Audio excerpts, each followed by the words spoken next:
Marcela Leal, milhares, milhões de pessoas estão relatando que se lembram de algo, que algo é familiar, que algo parece que já ocorreu, que o tempo está passando de uma forma diferente, e muitos falam sobre o termo efeito Mandela.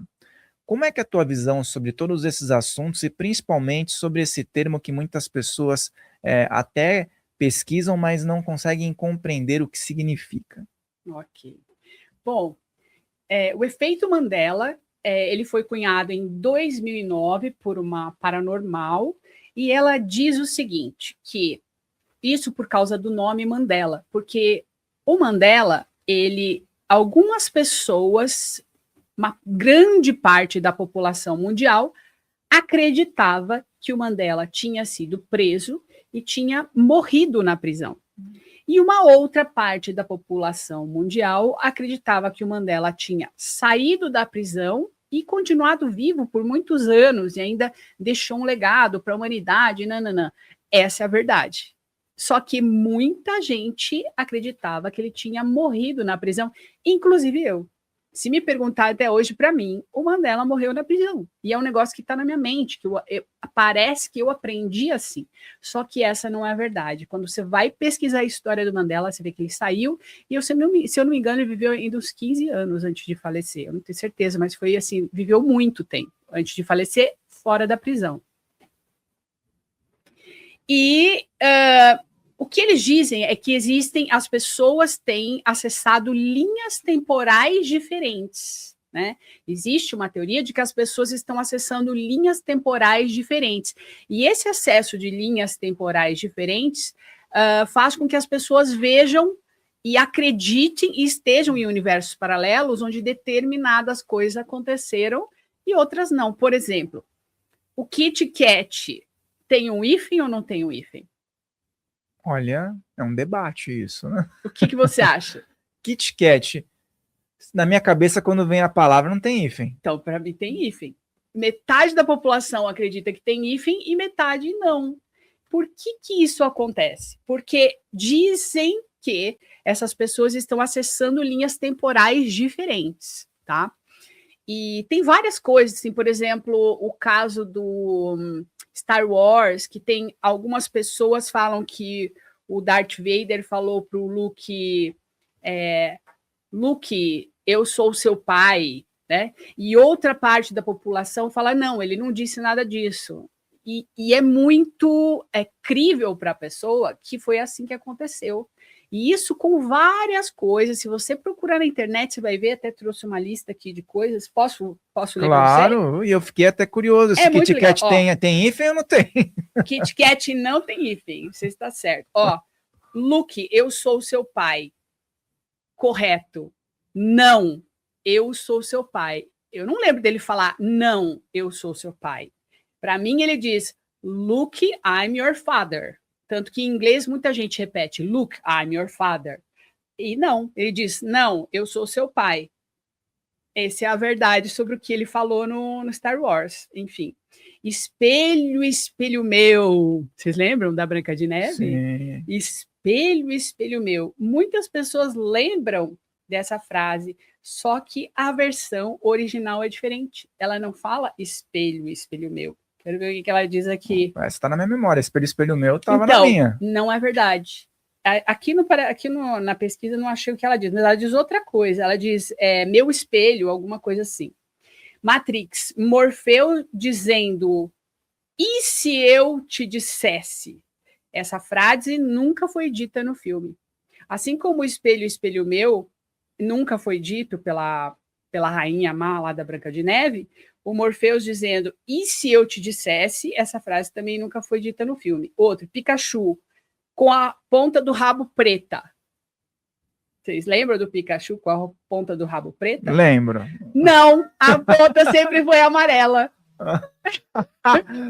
Quando você falou, veio a imagem com a ponta eu do também. Para mim também. Raio, sei lá. Então, não, a cauda sempre foi amarela. Ai, gente. O pensador com a mão na testa. O pensador, a escultura do pensador, com a mão na testa. A escultura apoia a mão no queixo. Esse, para mim, o pensador apoia a mão no queixo. Tá?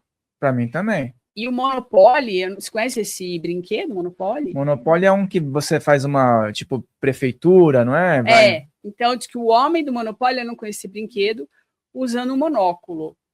E diz que no brinquedo ele nunca usou monóculo. Kit Kat, com hífen ou sem hífen. Kit Kat é sem hífen. Para mim tinha hífen. Que mais? Looney Tunes, que é aquele desenho, né? O nome correto é Looney Tunes. Tem muita coisa em inglês aqui, né? Porque essa pesquisa foi mais feita em inglês, né? We Are the Champions, a música do Queen, We Are the Champions. Muita gente lembra da música terminando com Of the World. Nós somos os campeões do mundo, mas na gravação original não existe. Eu conheço como só We Are the Champions. Não tem Of the World no final. Eu não lembro disso. Do mundo, né? Nós somos os campeões do mundo, eu não lembro. Para mim é We Are the Champions, my friend, né? Não é isso? Isso. Tem The World? Então, para algumas pessoas, sim, do mundo. O vestido da Xuxa era rosa, o traje clássico era azul. Tá, aqui ele está trazendo umas coisas para o Brasil, né? Porque ele falou de várias coisas em inglês. Mordomo do Pica-Pau. Mamonas Assassinas apareciam todo domingo no Domingo Legal. A banda quase não participou do Domingo Legal. E para algumas pessoas ele aparecia todo domingo no Domingo Legal. Nelson Mandela morreu na prisão, que é daí que vem o nome Nelson Mandela, né? Na realidade, ele foi libertado em 90 e morreu em 2013. Então, tudo isso é que se chama efeito Mandela, porque a história do Mandela foi o que acendeu essa discussão. Porque algumas pessoas tinham a memória nítida que a coisa era de um jeito e outras de outro, assim como acontece até hoje. E a explicação é assim, não provada, mas de que as pessoas estão acessando linhas temporais diferentes.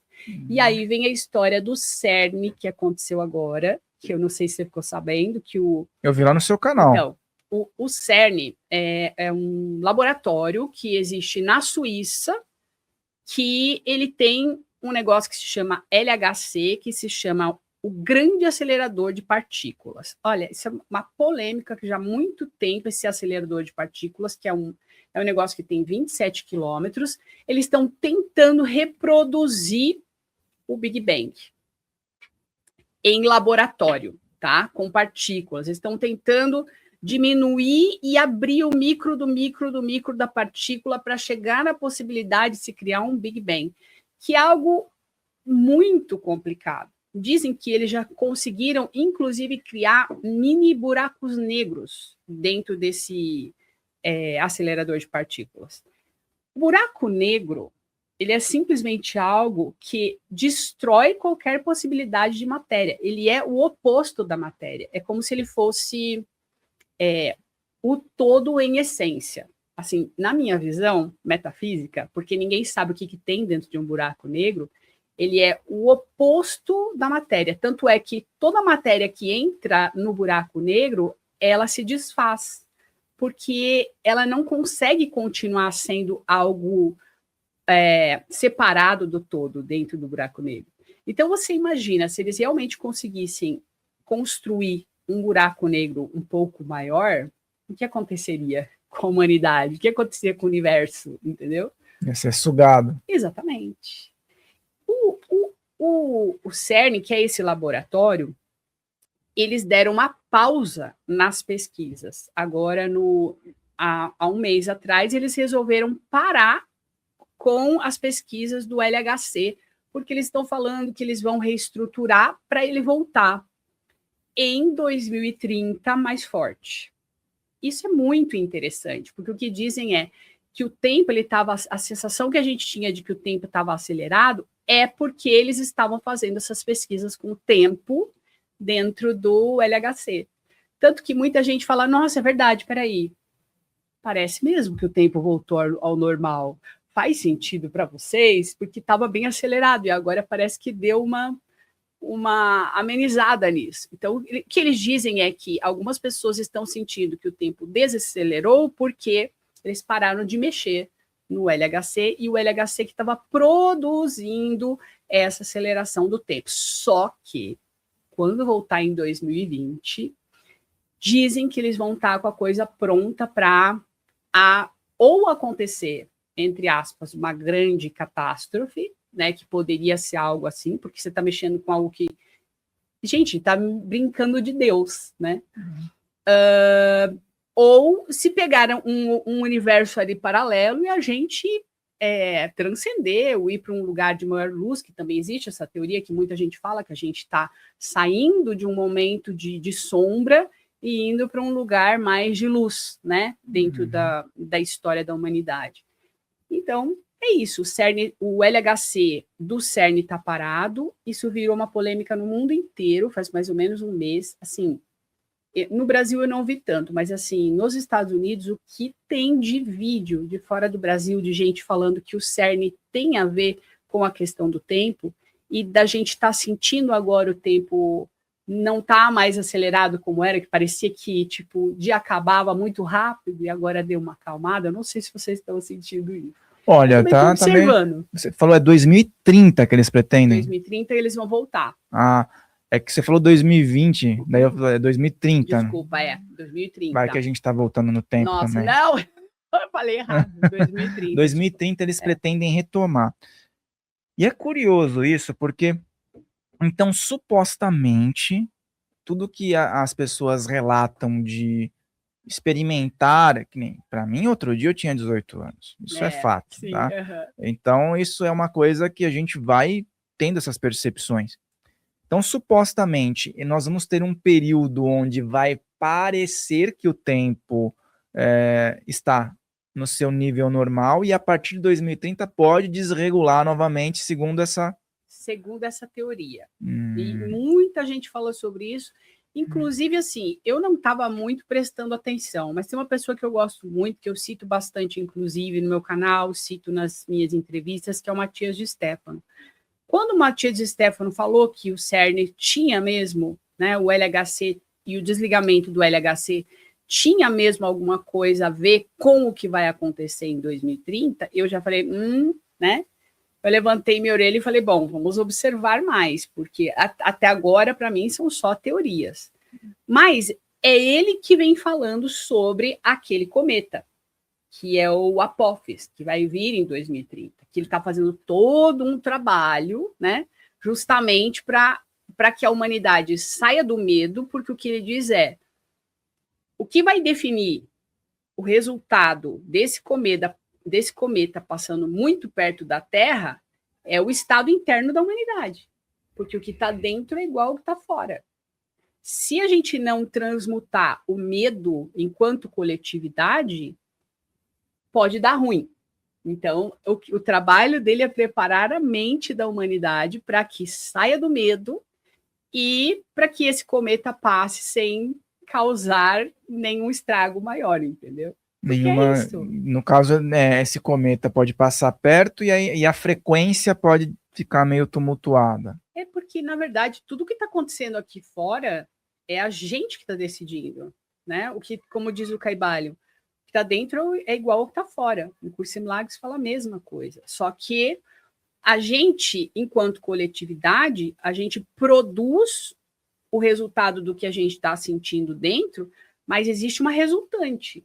Né? Se uma grande parte da humanidade, como foi lá na pandemia, né, está vibrando no medo, a gente vai exteriorizar esse medo fora, né, como foi a própria pandemia, né? E todos os desdobramentos do que aconteceu depois. Então, porque a gente precisa mudar, a humanidade precisa mudar, a gente precisa mudar a nossa maneira de pensar e de ser, a gente não pode continuar no espaço, no tempo, sempre do mesmo jeito. A gente precisa evoluir. E acontece pela dor ou pelo amor, né? Então, é isso. Vamos ver o que vai acontecer, vamos ver. Eu estou sentindo, sim, que, principalmente esse ano, as coisas... É como se a gente tivesse um trem que tivesse que partir. Ele já partiu, entendeu? Quem entrou, entrou. É como se as realidades elas estivessem bifurcando, né? Como o Bashar fala, que vai existir um momento na humanidade onde as realidades não vão mais caminhar juntas, né? Quem decide pelo materialismo e somente pela terceira dimensão vai para um caminho e quem decide pela quinta vai para outro. A sensação que eu tenho é que esse bonde da quinta meio que partiu, que era algo que lá em 2020 era assim, ó, vamos acordar, vamos acordar, vamos acordar, esse é o momento. Vai ser pela dor, mas o chamado está aqui. Você vai ficar trancado na sua casa, olhando para você agora, olhando para dentro, para você entender que algo precisa mudar. Então, foram muitos chamados que a gente teve. E agora também, assim, agora a gente vai começar a colher os frutos do que é caminhar para isso que eles chamam de nova terra ou quinta dimensão. Então, só para contextualizar, eu vou fazer uma pergunta, mas antes, pessoal, lembra? Marcela Leal está aqui mais uma vez, segunda participação. Lembra do like, de se inscrever, de colocar seus comentários, de compartilhar. E, ó, se você for membro aqui do canal, depois vai ter um vídeo especial dela, como tem de diversos outros convidados, na aba exclusiva para membros. Ela vai fazer aqui uma participação especial pós esse vídeo, que daqui a alguns dias vai estar na aba de membros, só para quem é membro. Além disso, você tem a oportunidade de estar no nosso grupo exclusivo do WhatsApp e ter interações e materiais extras sempre que você ativar aqui. É simbólico, vale muito a pena. Então venha para o clube de membros do Filhos do Todo para que você possa ter esse material extra depois da entrevista, ok? E vamos lá então. Você vai deixar na surpresa aí, pessoal, né? Para a gente depois ter uma prática. Então quer dizer que toda essa questão que envolve o espaço-tempo, até você citou baixar, eu acho, tenho observado alguns conteúdos e é muito interessante, sim, tá? O trabalho que é feito ali, tem muita coisa boa.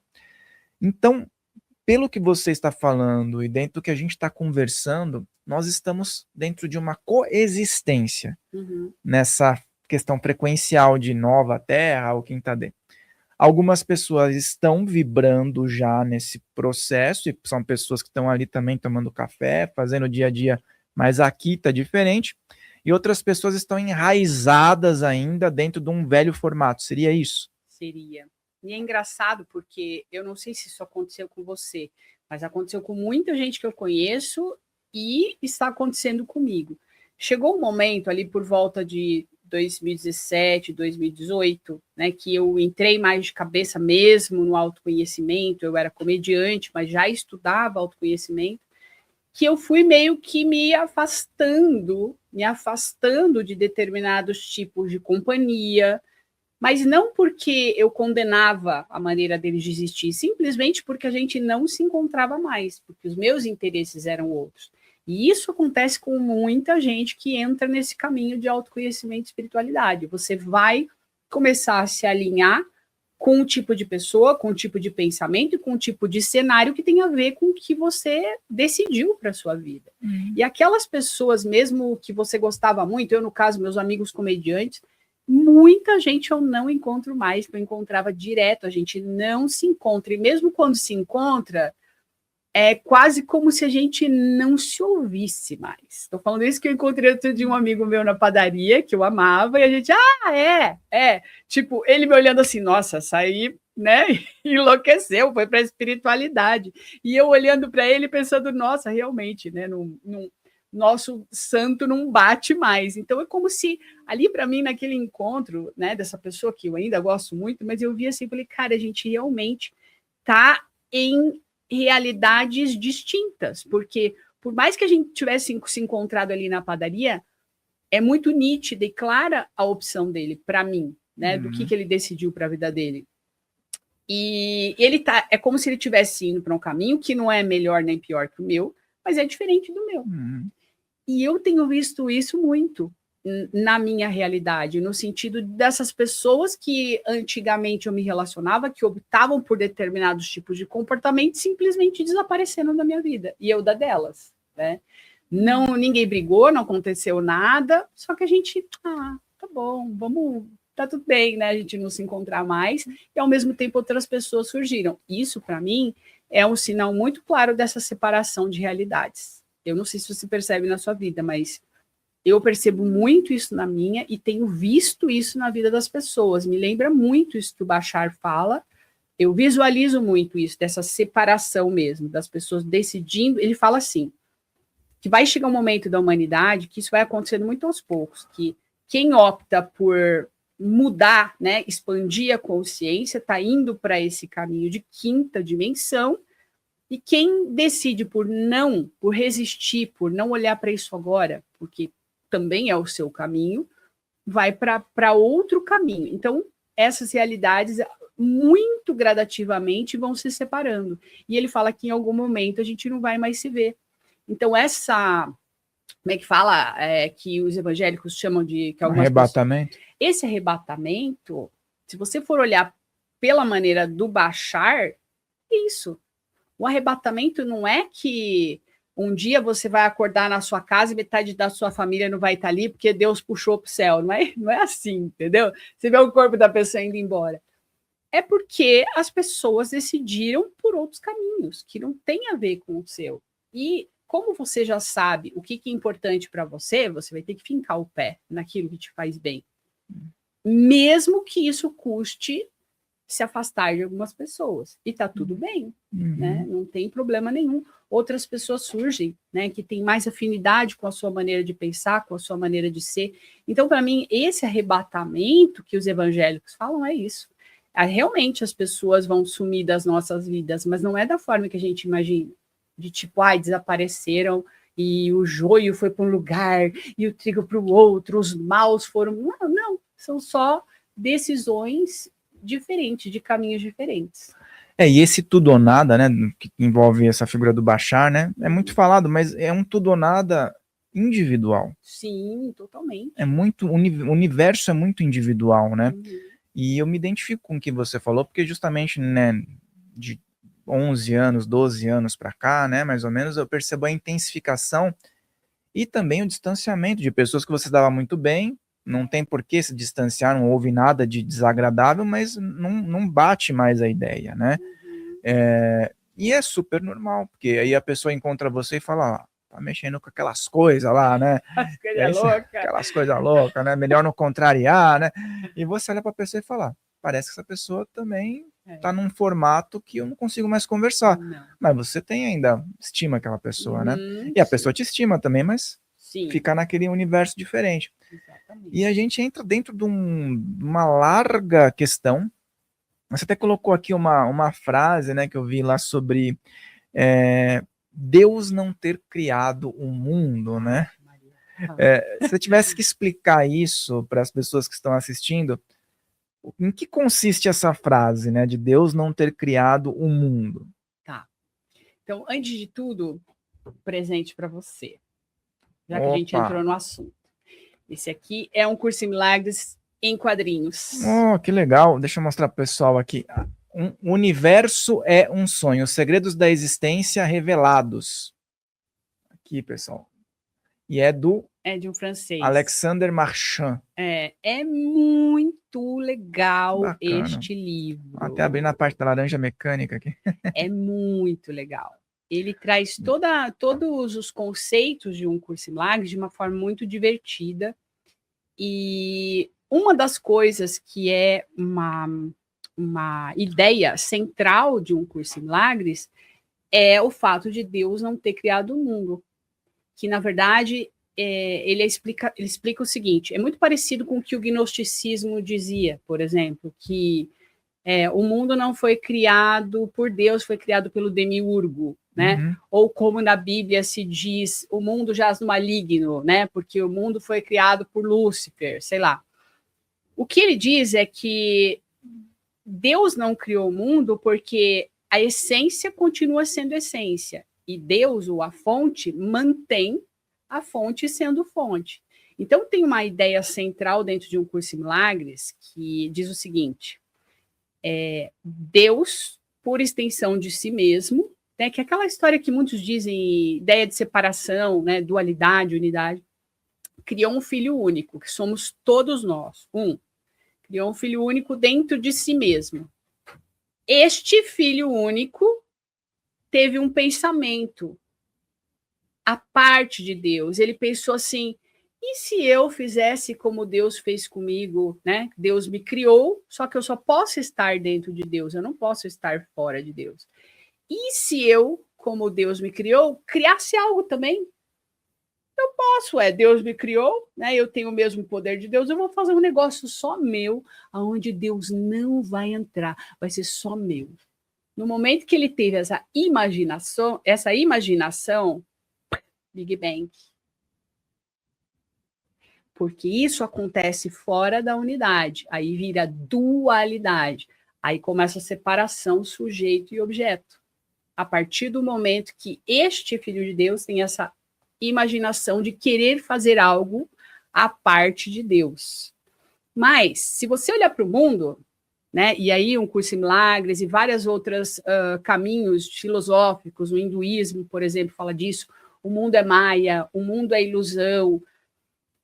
Se você olhar para o mundo, você vai ver tanta injustiça que você vai falar como Deus permite que essas coisas aconteçam no mundo.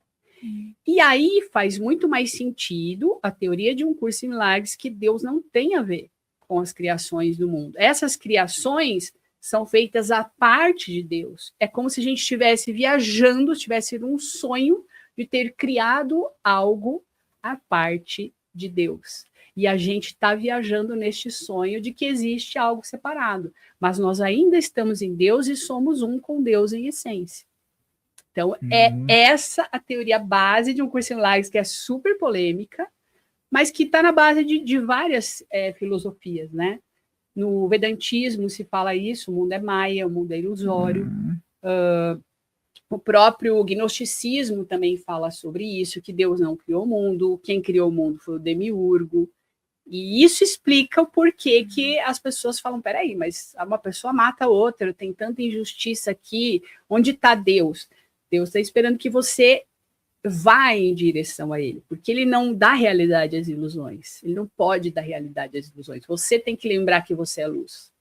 Isso é algo que muitas pessoas interpretam de N maneiras, né? Muitas pessoas ficam, nossa, mas o que é isso? Como assim? Tal. Outras pessoas procuram entender, porque dentro da espiritualidade, dentro das ordens iniciáticas e tudo mais, existem vários termos, os co-criadores, os Elohims e tudo mais, a hierarquia celestial, né? E, assim, existe pano para manga para a gente falar sobre um monte de coisas. Só que as pessoas elas ficam impactadas porque elas têm aquela visão didática, vamos dizer, meio que até de um formato lúdico, de um processo único, envolvendo ainda só um planeta, né? Não. Então, esse que eu acho que é o X da questão. A gente tá, muitas pessoas, eu digo, estão ainda vendo só um planeta e, quiçá, só uma religião. Esse que é o ponto. E aí você falou de várias possibilidades. Várias. Não, é que assim, quando o livro Um Curso em Milagres fala que Deus não criou o mundo é qualquer coisa externa ao que é uno, né? Nós somos um em essência, ou seja, abstração divina, onda, não partícula. Neste lugar onde a gente é um com essa fonte, com esse todo, não existe divisão. Então, isso para um curso em milagres é que é a realidade. E aí, quando ele fala que Deus não criou o mundo, é que Deus não cria nada que não é real. E ele fala, a partir do momento que se cria uma dualidade, um oposto a Deus, que seria mundo, é o universo. É tudo que é separado. Todos os planetas, todas as galáxias, todos os universos, todas as pessoas, todos os ETs, todos os animais, absolutamente tudo que é separado. No momento que você vê algo fora de você, você já está separado. Você já é como se essa fosse a primeira criação, primeira imaginação desse filho. Por que ele fala que é imaginação? Para que a gente saiba como voltar para a lembrança dessa unidade na mente. Ela continua aqui. Esse filho viaja em sonhos de que existe algo à parte de Deus, mas em algum momento ele vai acordar e vai falar, opa, peraí, eu ainda sou um com a fonte, entendeu? Não tem problema nenhum brincar de separação, né? Brincar de mundo, brincar de universos, mas em algum momento a gente vai lembrar que a realidade é unidade e não várias coisas, né? E essa ideia, você tem uma visão que essa ideia em algum momento, em que momento que aproxima as pessoas da espiritualidade e em que momento que afasta? Nossa, afasta muito. Porque por que muita gente tem medo de um curso em milagres? Porque ele acaba com o jogo. entendeu? Ele fala assim, não, ETs, níveis de realidade, né? A quinta dimensão, o umbral, ainda são ilusórios. Tipo, o sonho que a gente sonha quando a gente está dormindo é o mesmo sonho que a gente sonha quando está acordado, né? É o mesmo sonho que a gente sonha quando a gente morre, que a gente vai para o nosso lar, o outro vai para não sei aonde. Ainda são camadas da mesma ilusão. Ai, mas os extraterrestres azuis. O que eles têm para entender é a mesma coisa que a gente tem para entender, que a gente é um em essência. Não interessa como a gente se apresenta, se um é azul, se um é verde, se um é quadrado, se um tem um corpo humano, né? O que a gente tem que entender é que a gente é irmão em essência, que a gente faz parte dessa fonte, desse amor, desse todo. E nessa questão do universo ser um sonho, né? Uhum. No caso, qual é a separação dentro desse trabalho da questão de sonho, ilusão, e por que nós temos a dificuldade de identificar quem são os sonhadores? Então, a gente tem dificuldade em identificar os sonhadores porque a gente não está indo na causa. Se você entende que, na verdade, você só precisa acordar para a ideia de que você nunca fez nada à parte de Deus, você vai lembrar que, em essência, só existe um sonhador. Muito próximo da essência, só existe um sonhador, que é este Filho de Deus, que somos todos nós, viajando que somos muitos. Tá entendendo? Esse Filho de Deus, essa memória está na sua mente e está na minha. Só que aqui a gente acredita que está separado. Quando a gente vai voltando, por exemplo, em meditação, ou mesmo no Curso em Milagres, ele tem umas meditações para você ir lembrando desse lugar, você vai chegar num ponto que você vai falar, entendi, não existem vários. Sou só eu viajando, que criei um mundo à parte. Só que aqui parece que cada um tem a sua vida individual, historinha individual, mas na base, por meio da sua mente, você pode chegar na memória de que, em essência, você está em Deus e só existe um. E aí a gente entra num tema também que eu acho que é super válido nessa linha do tempo. Uhum. E aí, você fala sobre isso, eu já vi alguns conteúdos também, outra vez a gente comentou sobre isso também. O livre-arbítrio dentro dessa caixa de possibilidades, né? Como é que você definiria e onde há espaço para isso, se é que há, né? Então, o livre-arbítrio, como as pessoas entendem no mundo, ele não é real, ele não existe. Porque, como nós somos condicionados, né, a gente vem para o mundo, a gente começa a acreditar em determinadas coisas que os nossos pais e a sociedade nos ensinam sobre a vida, né? A gente vai se comportando a partir daqueles condicionamentos, né? Tipo, o mundo é assim para mim. Por exemplo, uma pessoa que nasce na Índia, numa determinada casta de pobreza, acredita que o mundo é pobreza e viver na pobreza é o único caminho que existe. Ela não consegue ver outra possibilidade, né? Então, para ela, é a única coisa que existe. Só que isso é um condicionamento. Uhum. Porque ela pode lembrar que ela é abundante, ela pode lembrar, ela pode ter a memória deste bendito Filho de Deus, que é pura força, é puro poder, né? A primeira frase desse livro que eu li, que me fez buscar esse trabalho, era assim, ó: as capacidades que possuis agora são apenas sombras da sua força real. Porque ele fala, você tem a mesma força da fonte. Tanto é que quem criou o universo foi você. Você é capaz de mudar uma montanha de lugar. Por que Jesus fazia os milagres que ele fazia? Porque ele entendeu, a partir desse lugar de poder, que ele era o Filho de Deus. Uhum. Se eu sou o Filho de Deus, eu posso fazer o que eu quiser. E isso aqui fora é uma ilusão, eu mudo esse cineminha da forma que eu quiser, né? Ele zerou o game. Então, mas a gente também pode, porque esse Filho de Deus é um. O que ele vem ensinar é isso. Você tem o mesmo poder que eu. No futuro você vai fazer o que eu fiz e muito mais, porque você vai acordar para o que eu estou tentando ensinar agora e você não está entendendo. Não, isso é muito, muito interessante isso, Marcela, porque eu muito. estava falando sobre isso justamente ontem com a minha esposa sobre assim, sobre a questão religião. Mesmo dentro, nós temos aqui uma amplitude de estudos, né? E a gente vê que existem estudos que são mais assim voltados para essa linha de pensamento, para essa linha conectiva, de tirar a culpa, de tirar, tipo, olha, eu tô aqui hoje com a Marcela, vivendo com ela no mesmo espaço-tempo, com a Gabi, com tal, porque eu preciso reaver algo. E é muito importante que eu sofra do lado dela. Nossa. Então tem esse peso em algumas, mesmo espiritualistas, né?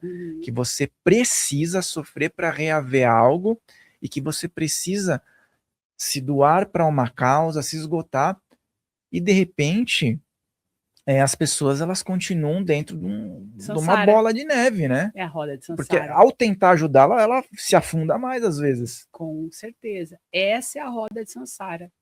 A roda de Sansara é você continuar viajando em sonhos de que você é culpado.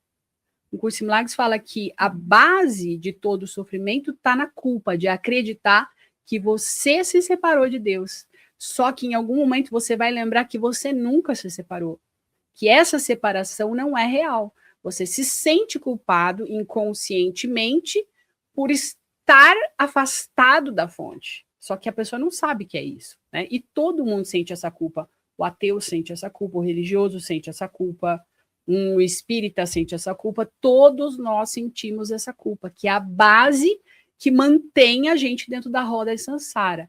Quando a gente lembrar que, em essência, nós somos inocentes porque a gente nunca se separou de Deus, por isso aqui é uma ilusão, a gente sai da roda de Sansara.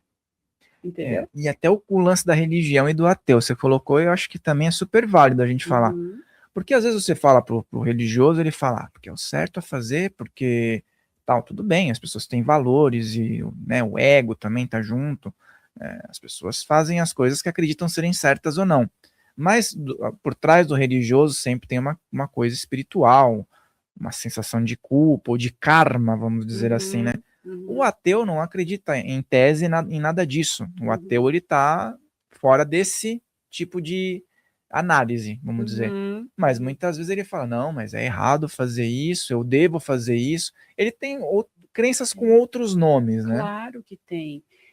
Um curso em Milagres fala que não é possível estar nesse mundo sem fé. Você sempre acredita em algo. O ateu é um homem de fé. A fé dele está no nada.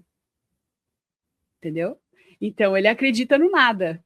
Ele tem fé de que Deus não existe. Ele tem fé no nada.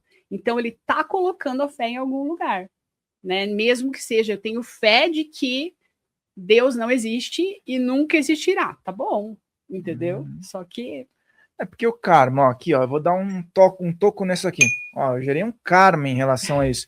Só que não significa que eu preciso que isso daqui é ruim, entendeu? Exatamente. Agora, a questão do karma e livre-arbítrio, as pessoas elas interseccionam, né?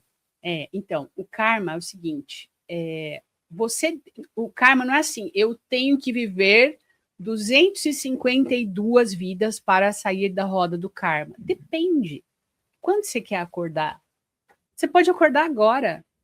Se você lembrar da sua perfeição e de que você, em essência, é inocente, porque, se em essência, se você não gerou absolutamente nada, né?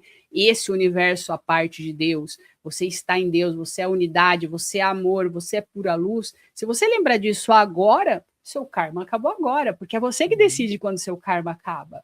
É uma liberdade, vamos dizer, consciencial, que você pode estar onde você quiser, quando você quiser. Exatamente. E outra coisa, essa coisa de eu tenho que pagar, né, daqui a tanto tempo e tenho que cumprir, isso é mais uma crença. Isso é crença. Enquanto você carregar essa culpa, porque o que acontece? Por que a culpa tem a ver com karma? Porque eu me sinto culpado. Aí eu tenho que vir para cá, para essa vida, para expiar a culpa do que eu fiz, que eu matei o Joãozinho na encarnação passada. Então eu vim para cá, aí o Joãozinho pega e me castiga a vida inteira porque eu tenho que pagar pelo que eu fiz. Só que se eu, quando o João, nessa vida, vem me ensinar, né, que me maltratar, porque na vida passada eu maltratei o João, e eu sofro e fico com raiva, e fico com raiva do João e quero matar ele de novo, eu estou gerando a próxima vida. E as pessoas não saem dessa bendita roda de samsara, porque elas vão sentir culpa de novo, porque vai atacar o João de novo, e volta, e desencarna, e volta para cá, entendeu? E como seu filho, às vezes, né? Exato. Porque você pediu, às vezes. Isso não acaba. Acaba quando você entende que, em essência, você é inocente. No momento que você acessar isso, você sai da roda de samsara. Isso é muito legal, eu acho que é muito legal isso, porque dentro da gente tem aqui um público muito espiritualista. E lógico, existem egrégoras, existem energias, existem várias tradições, né? Só que dentro desse papo que a gente está tendo, é muito legal das pessoas não se sentirem tão culpadas por não fazer algo, ou então porque disseram um não simplesmente, ou porque estão bem. Às vezes as pessoas se sentem culpadas por estarem bem e, por exemplo, olhar alguém que não está tão bem e acredita que ela tem que interferir naquilo de uma forma diária ou a vida inteira. Então, eu acho que isso é um grande limiar, sabe? Então, tem uma coisa interessante que o livro traz, que é a verdadeira empatia, que é justamente desse lugar que um curso de milagre chama de a última instância do entendimento. O que é a verdadeira empatia? As pessoas acreditam que o ápice da iluminação no mundo é a compaixão. Só que essa compaixão que as pessoas acreditam é assim: nossa, o meu irmão está sofrendo tanto que eu vou lá sofrer com ele, abraçar ele, chorar com ele, porque eu tenho que estar junto com ele na dor. Não, esse não é o final do processo. O final do processo é você transcender essa falsa empatia de ter como se fala? Você ter um reconhecimento, uma identificação com a dor do outro, porque existe um lugar além da dor, que é onde está a mente de uma pessoa próxima da iluminação, né? Ela aceita que o outro pode sofrer, mas ela fala, ó, existe um outro lugar aqui. Se eu não me mantenho neste lugar de paz, Jesus é o maior exemplo disso. Se eu não me mantenho neste lugar de paz, eu não posso ser referência para você sair dessa dor e entender que existe um outro lugar para se estar, além dessa dor, entendeu? Se eu vou lá na dor e choro com ele, eu tô falando para ele, é isso, eu tô dando realidade para isso, falando, ó, esse é o lugar, mas não é. Tem um lugar além, ó, meu irmão, eu posso te mostrar que existe um outro lugar para você colocar a sua mente, que está além dessa falsa empatia, que se chama verdadeira empatia. Eu servi de exemplo, eu tá num lugar onde eu transcendi essa dor, né, do mundo, esse sofrimento psicológico, e sirvo como referência para que os meus irmãos possam vir para onde eu estou. E eu posso ajudar nesse sentido, a encontrar essa paz, a ajudar nessa paz. Foi isso que Jesus fez, né? A história dele com a crucificação foi o exemplo máximo do que é estar com a mente nesse lugar. Quando ele fala, o meu reino não é desse mundo, ou eu venci o mundo, o que ele está dizendo é, ó, eu não vou me vitimizar.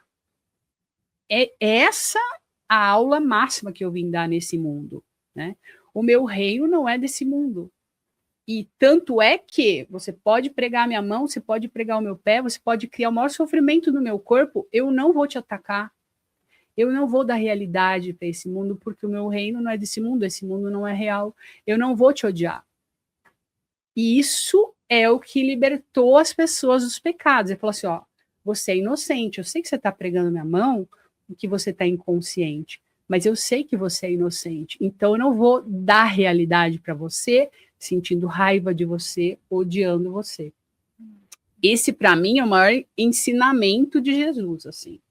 Ele fala assim, ó, existe um outro lugar, e eu estou passando por toda essa provação para que no futuro, quando você estiver passando por coisas que sejam muito menores do que as que eu passei, você não se vitimize.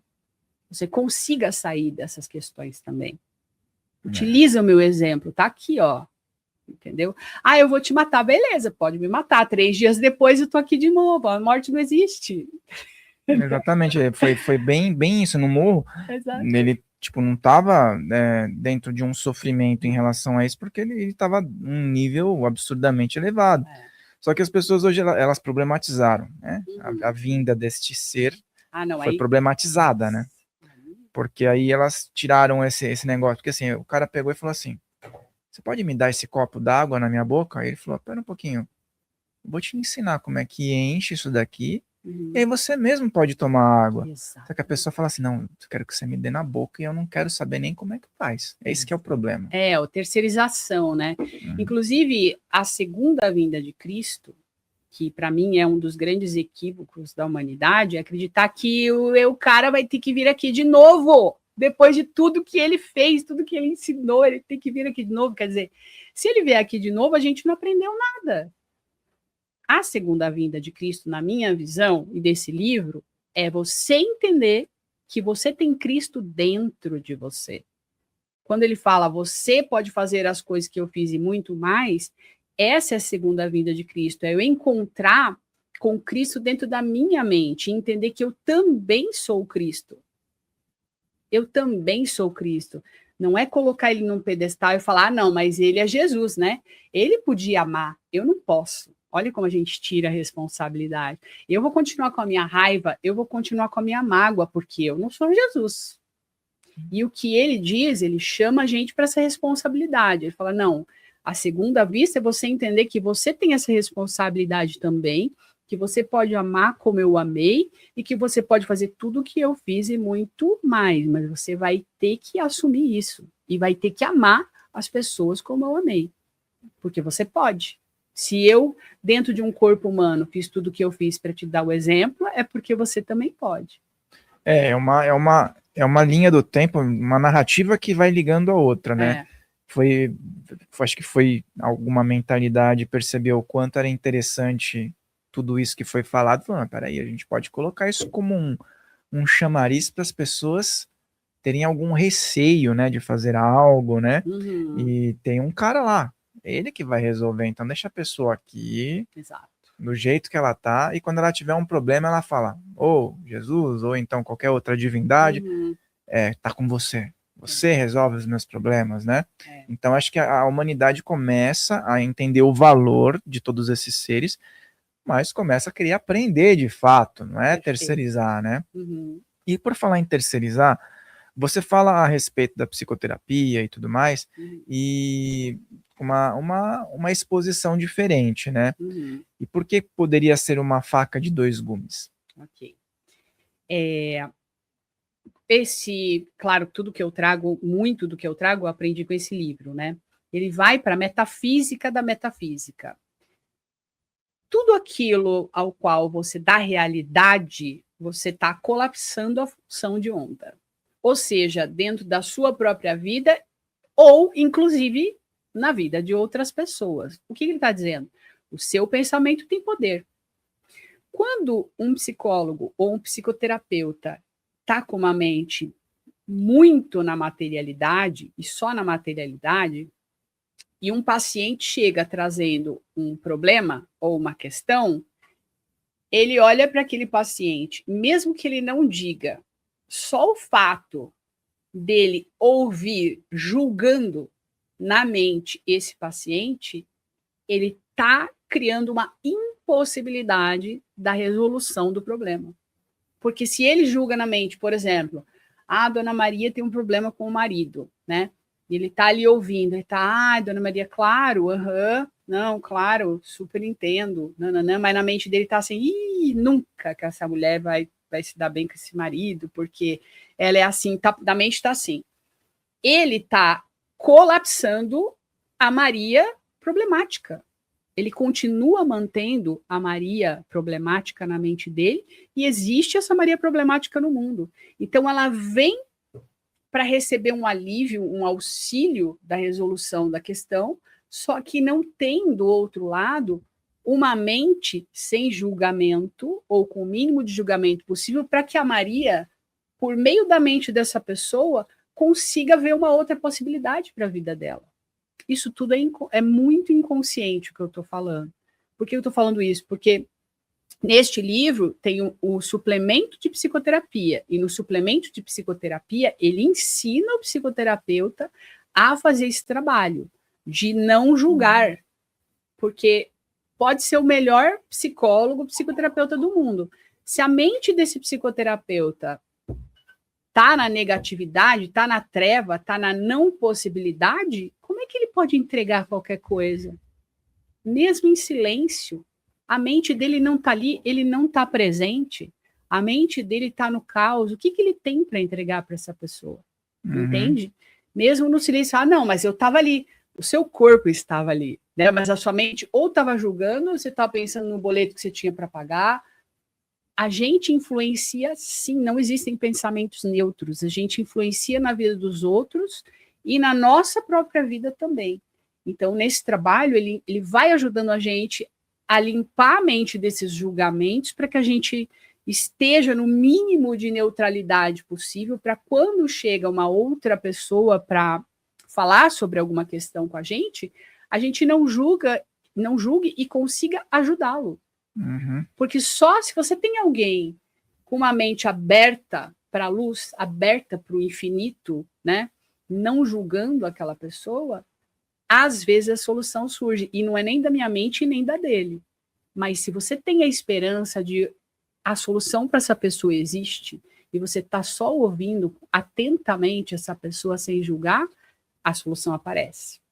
E isso é muito importante, porque às vezes o terapeuta ou a pessoa que está conduzindo algo, ela tem as próprias crenças, e muitas vezes a condução pode gerar algo que o termo era outro, mas hoje a gente vai falar magia negativa, porque muitas vezes o processo que a pessoa está interferindo dentro do campo mental e tudo mais, está conduzindo a pessoa talvez para uma realidade diferente da qual naturalmente poderia se ter ali uma condução, a depender da ferramenta. Sim. Então isso é super válido ser falado, porque tem vários processos que a pessoa ela é totalmente conduzida para algo que ela não pediu.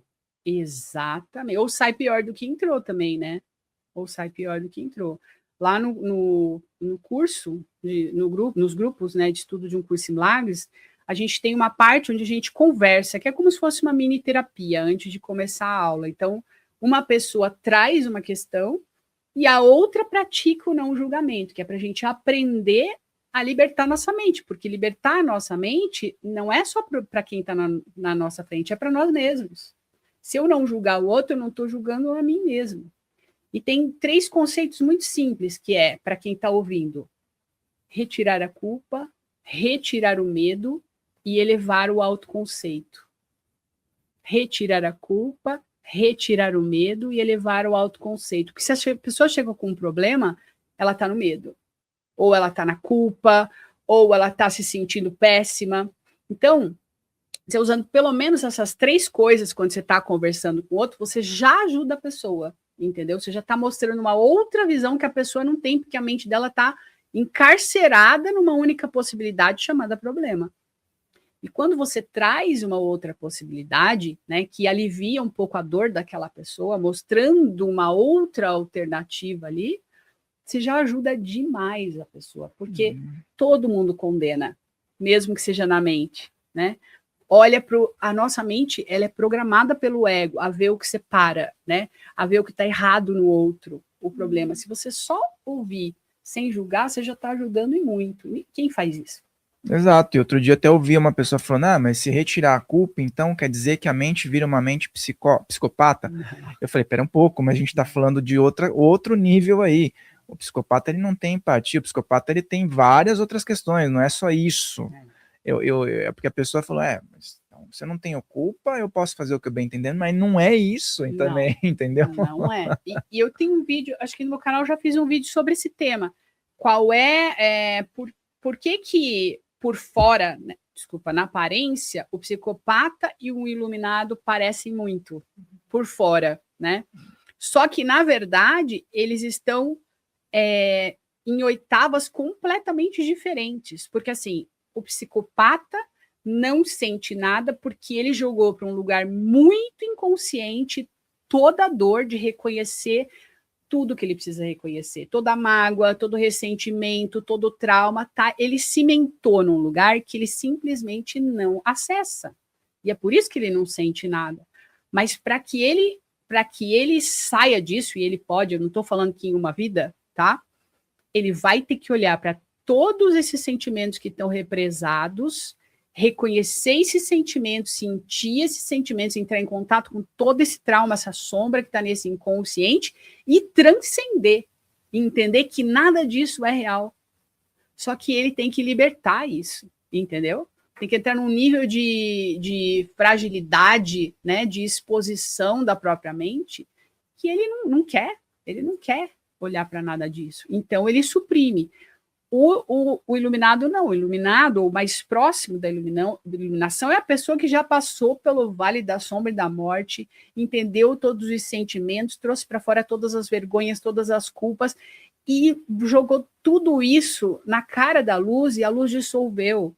A luz dissolve e fala, meu irmão, você é inocente. Aí sim, mas tem todo um trabalho heróico e muito corajoso de não deixar nada escondido. Né? Esse é o iluminado. Por que ele parece não sentir nada? Porque ele transcendeu essas sensações, transcendeu o medo, transcendeu a culpa. Mas não é porque ele está escondendo. Ele é totalmente, né, transparente.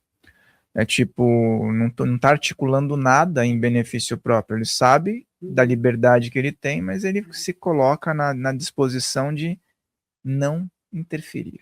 Totalmente, né? Totalmente. E é engraçado, porque o movimento que eu vejo da energia vital, ele é totalmente diferente.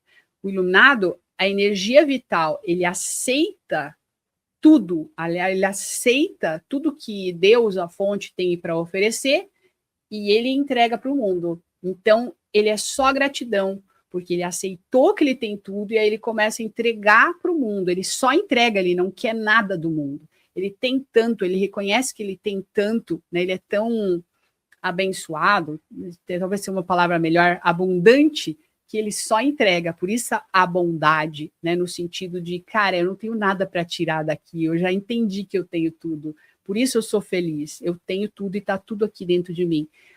O psicopata é o oposto, ele só tira do mundo. Ele só tira, me dá mais, tudo que está aqui fora é meu, me dá, eu preciso, me dá, você é meu, tudo é meu, por isso manipula, por isso mente, porque precisa tirar, é um nível de carência e de falta imenso, que é o oposto, né? É o oposto do movimento. Não, é bem interessante para as pessoas analisarem, né? E olha, isso aqui dá para você fazer suas pesquisas também, né? Então, com base no que ela falou, vai atrás, se deu algum nó aí, vai continuar pesquisando e acompanha até o final aqui, você vai seguir nossa convidada também para poder estudar com ela e ver os conteúdos dela, mas olha como tem amplitude para que a gente possa raciocinar juntos. Lembra de deixar seu comentário aqui, eu vou chamar a Marcela para dar uma olhada aqui e interagir com cada um que está comentando de forma educada, por gentileza. E a gente estava conversando no começo, você colocou vários tópicos, né? E o que seria uma falha na Matrix? Então, eu estava falando sobre um experimento, né? Tem um experimento na física quântica que é muito legal e que eu fiquei estudando assim muito tempo esse experimento. Eu passei um dia com uma IA, tipo umas 4 horas, tipo apaixonada por entender esse experimento. Esse experimento da escolha retardada da física quântica é um experimento que, bom, a princípio precisa entender um pouquinho o que é o experimento da dupla fenda. O que o experimento da dupla fenda nos mostra? Quando existe alguém, por exemplo, tem lá um negócio que está disparando partículas numa parede, quando tem uma pessoa na sala, estou explicando do jeito mais simples que existe, tá? Porque tem que ter um desenho para mostrar isso. Quando tem uma pessoa na sala, o disparador de partículas dispara e ele faz um padrão na parede de trás de partículas. Quando a pessoa sai da sala e ativa o disparador de partículas, o disparador de partículas dispara as partículas, só que quando vai bater na parede, forma um padrão de onda. Por que forma um padrão de onda? Porque nós colapsamos a função de onda. Toda vez que tem uma pessoa, tem uma escolha. Toda vez que tem uma consciência, tem uma opção por algo. Quando não tem pessoa, tem o todo. Tem essência, tem onda. Então, quando não tem consciência, uma consciência que decide por algo, o disparador de partículas dispara na parede do fundo e forma onda.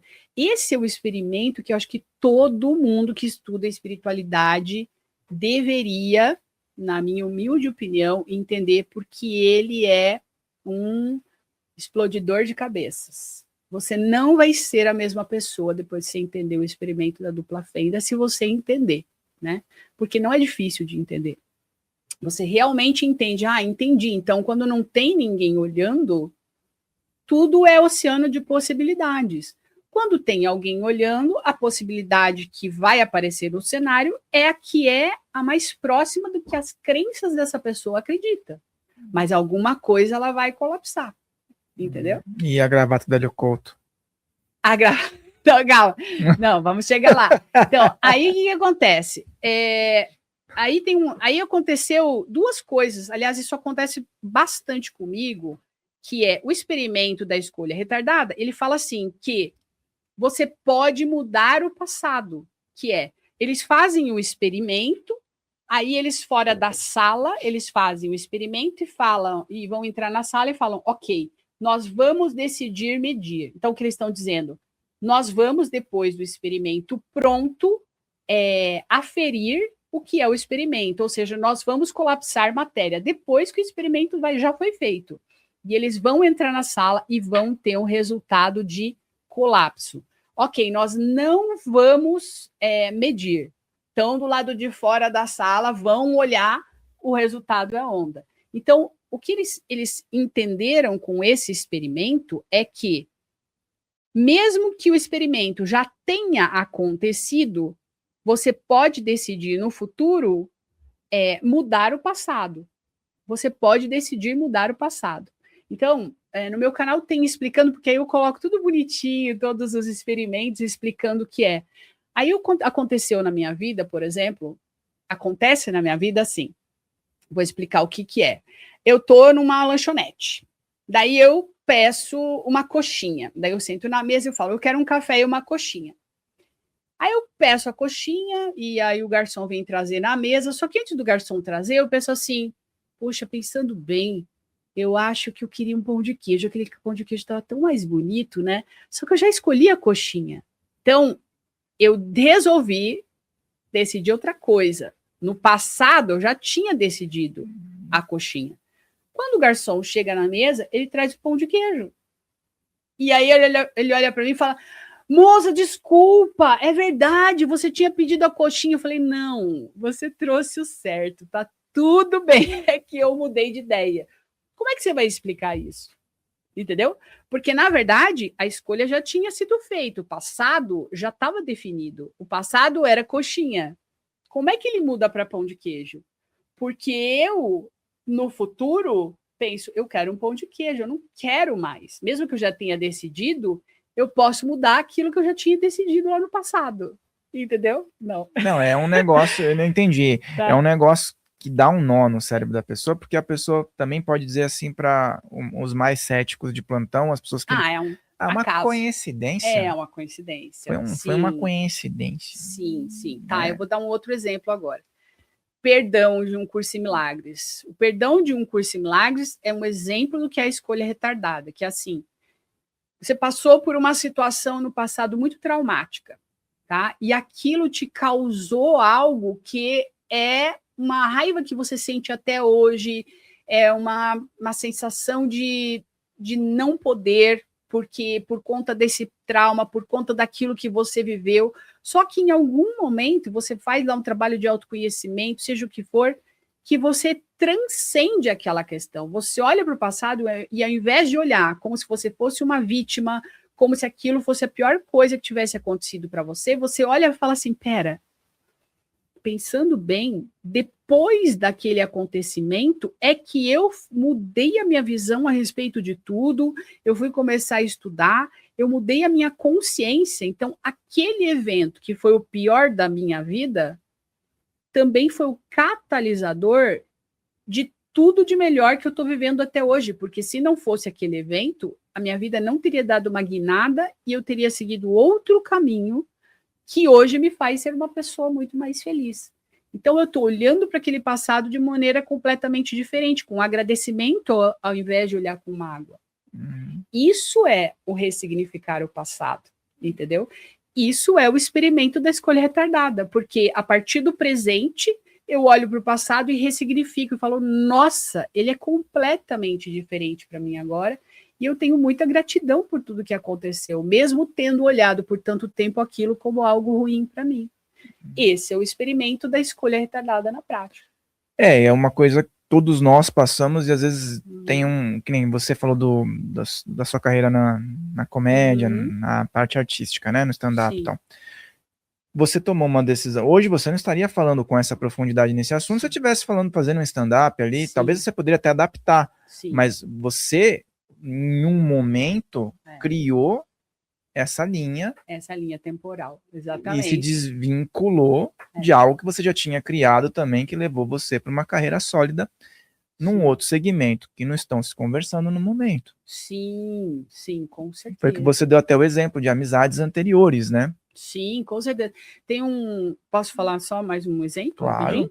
Tem um exemplo de um dos primeiros trabalhos que eu fiz dentro desse caminho de autoconhecimento. Meu pai faleceu quando eu era muito nova, eu tinha 11 anos, e foi uma coisa traumática, porque ele morreu na minha frente, ele caiu do nada, assim, teve um infarto, e eu era criança e tal. E eu fui fazer um trabalho para liberar aquela dor, liberar aquela mágoa. Foi uma das primeiras coisas que eu quis fazer quando eu enveredei pelo caminho do autoconhecimento. Falei, eu quero curar isso. Se tem alguma mágoa, se tem alguma dor, algum trauma. E a mulher que estava fazendo uma lista comigo, ela falou assim, faz uma lista de tudo que seu pai te trouxe de bom, né? Aí eu falei assim, ele me ensinou, me ajudou a ler, ele era um cara muito culto, ele era um cara que entendia muito de metafísica, e hoje eu gosto de metafísica por causa disso, e uma lista só de coisas boas, né? Daí ela falou assim, desculpa, é o oposto. Primeiro a lista de tudo que você perdeu. Seu pai foi embora, seu pai morreu, tudo que você perdeu. Tudo que eu perdi. Agora eu não, sei lá, não posso mais brincar com ele, eu jogava tênis com ele, eu não sei o que, só coisa ruim, né? Daí ela fez o oposto. Agora vamos fazer uma lista de tudo que você ganhou com a morte do seu pai. Eu fiquei assim, não, eu não vou fazer isso. Não, eu não sei fazer isso. Não, eu não sei. Ela falou, você já fez a lista de tudo que você perdeu, né? Das coisas que o seu pai te dava e que você não tem mais. Agora você vai fazer uma lista de tudo que você ganhou. Minha mente bugou, Rafael, na hora. Eu ficava assim, eu não sei fazer isso, eu não posso fazer isso. Faz. Daí eu fui falando, eu ganhei isso, porque ele gostava muito de ler, e eu lia com ele, ele me indicava os livros, e eu tive que buscar os livros sozinha. Daí, o que mais? Porque daí eu fui fazer isso sozinha.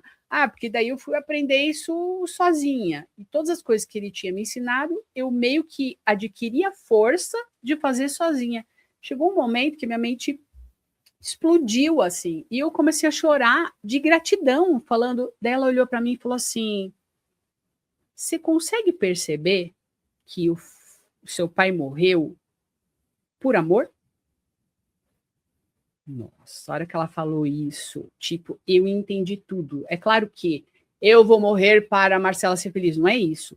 Mas existe amor, inclusive nas situações mais difíceis. A questão é, tudo que eu cresci e evoluir por não ter mais a presença dele ao meu lado. O que para mim era uma maldição, como assim não vou ter meu pai?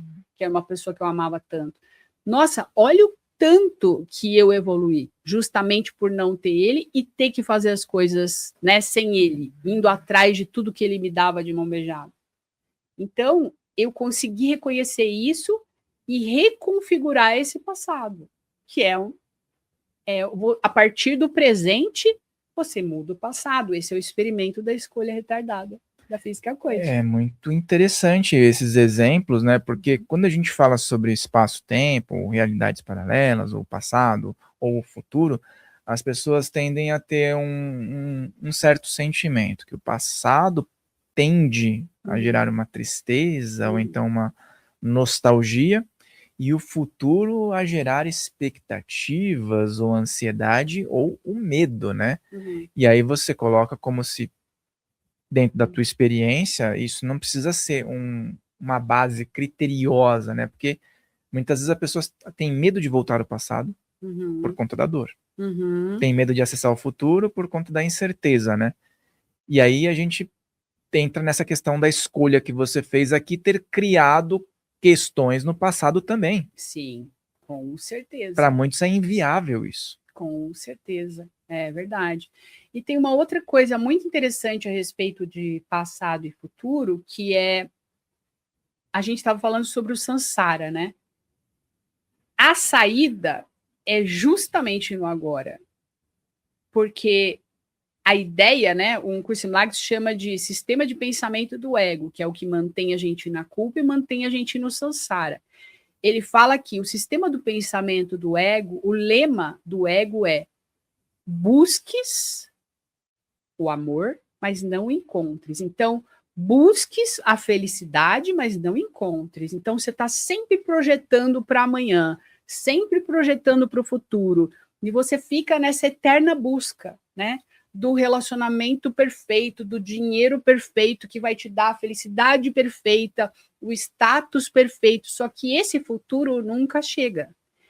Isso faz parte do adormecimento, da roda de Sansara, você ficar sempre procurando, porque a saída está no agora, está no entendimento de que tudo, você tem tudo agora, e a saída está nesse lugar, que é o lugar que ninguém olha, as pessoas ou estão no passado, sofrendo por causa de mágoa, de trauma, ou elas estão jogando para o futuro. Ah, quando eu fizer tal coisa, quando eu for dono da empresa tal, quando eu namorar o Zé da padaria, quando eu nananã, eu serei feliz. Só que esse dia nunca chega. E a pessoa morre esperando por esse dia que nunca chega. Essa é a grande ilusão.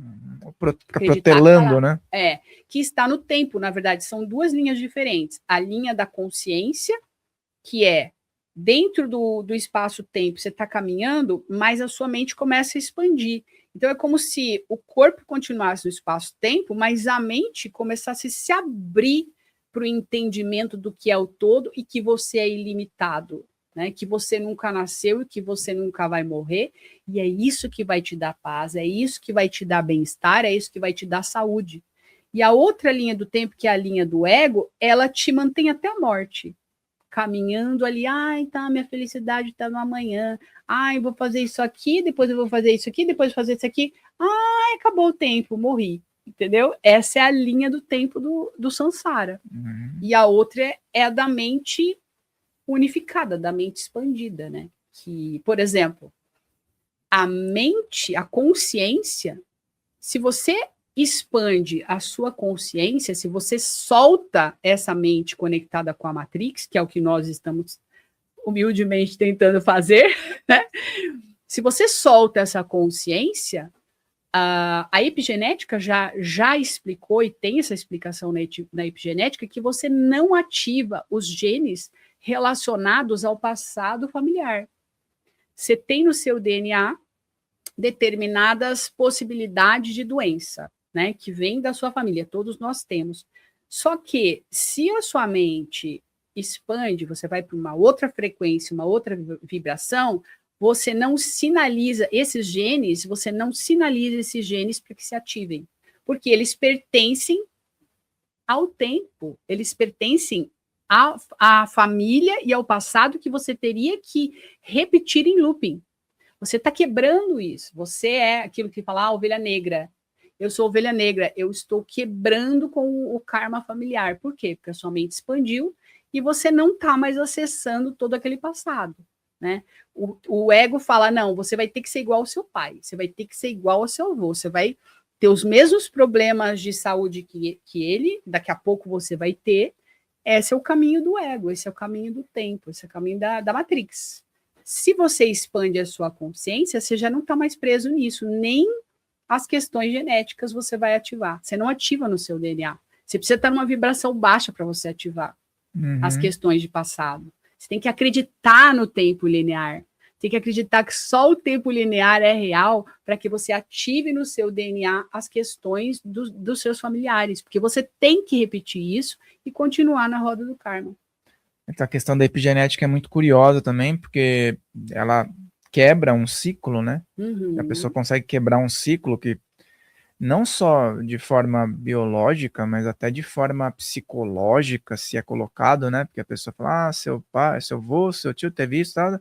Você vai ter isso, seu filho vai ter isso. Se alguém chegar, espera um pouquinho, não, comigo chega, né?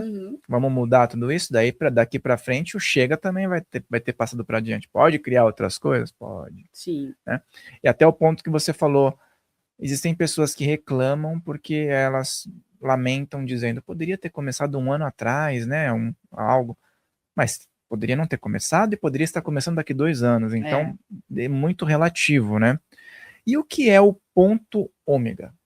Ah, legal, legal. Só um pouquinho antes disso que você falou sobre poderia ter começado, que é super importante, que é assim, a própria ideia de que existe um tempo para a gente aprender e transcender questões também é uma ilusão.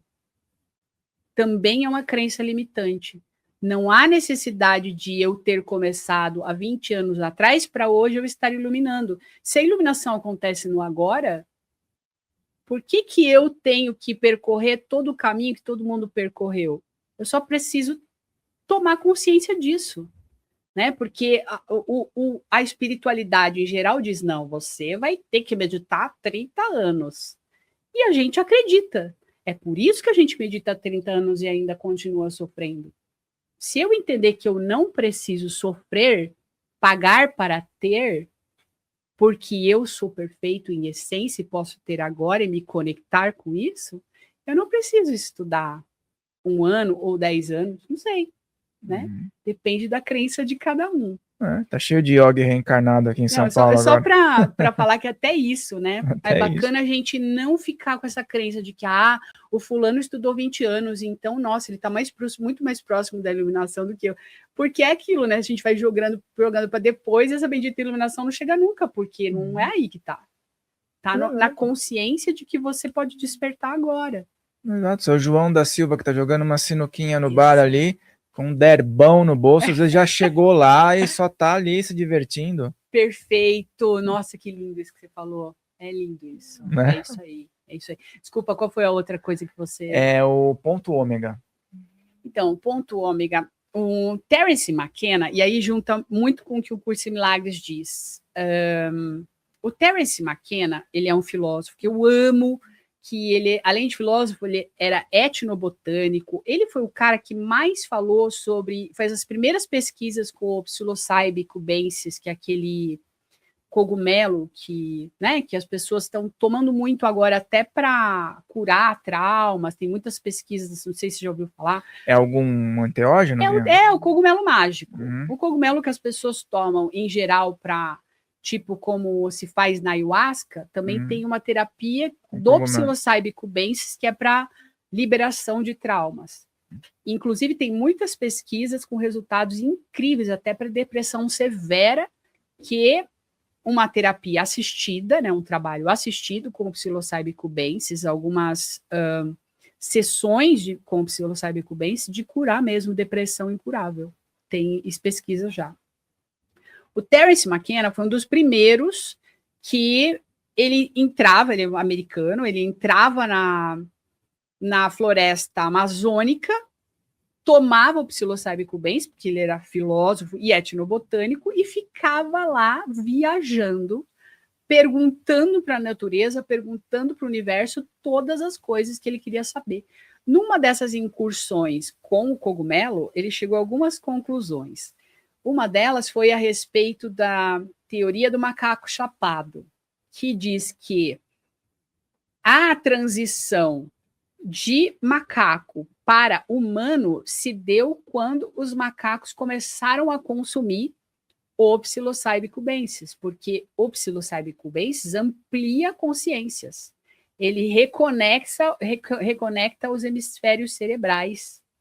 Então, esse macaco começou a adquirir consciência e se transformar no humano. É uma teoria dele de que é por isso que os macacos, por isso que nós viramos, né, dos macacos acabamos virando humanos. Tem outras, né, que a gente cruzou com extraterrestre, tem várias teorias aí, mas a dele é essa. Bom, e a teoria do ponto ômega que eu amo é que ele diz o seguinte, que ele entendeu, né, dentro dessa expansão de consciência na floresta, que a humanidade, ou o pensamento, na verdade, estava sempre em evolução desde o Big Bang. Então, desde o momento que a gente era uma ameba, né, ou o primeiro ser vivo do primeiro planeta, pode nem ser o planeta Terra, né, que surgiu, que foi uma ameba e que foi evoluindo e foi adquirindo complexidade e consciência, né?